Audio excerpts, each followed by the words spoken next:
The objective of this lesson is that the student will be able to use rates and unit rates to solve for unknown quantities. A rate is a special type of ratio in which two measurements are related to each other. For instance, we may say that a car travels at a rate of 60 miles per hour. The word per indicates that we're dealing with a rate. For instance, a worker may earn $15 per hour. The price of an item may be $40 per 5 items.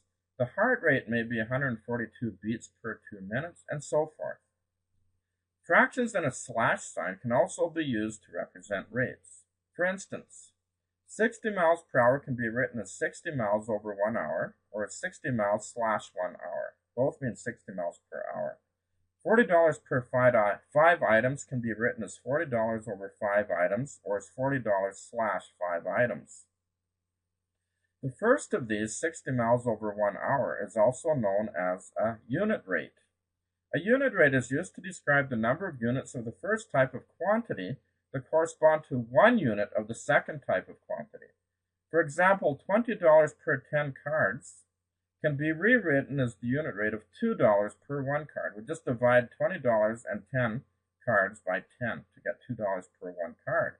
And the $2 per 1 card is a unit rate. The following example will show how you can use unit rates to compare rates. Okay, so in this example, Betty purchased 5 shirts at a price of $58, while Bill purchased 8 of these same shirts for $83. Question 1, write each of these quantities as a rate. And question 2, use unit rates to determine who received the best deal on the shirts. Okay, so let's look at this. We can either put dollars or shirts on the top in the fraction, but we'll use dollars on top and shirts on the bottom, and you'll see why when we get to number 2. So Betty purchased 5 shirts at a price of $58. Another way of saying that is that she paid $58 for 5 shirts, so it's $58 over 5 shirts. Whereas Bill paid $83 for 8 shirts, so it can go $83 over 8 shirts. So those are the rates. Now, what we want to do in order to change these to unit rates is to divide by the number of shirts. So, for instance, Betty had $58 for 5 shirts. So how much did she pay for 1 shirt? Well, you divide the top and bottom by 5.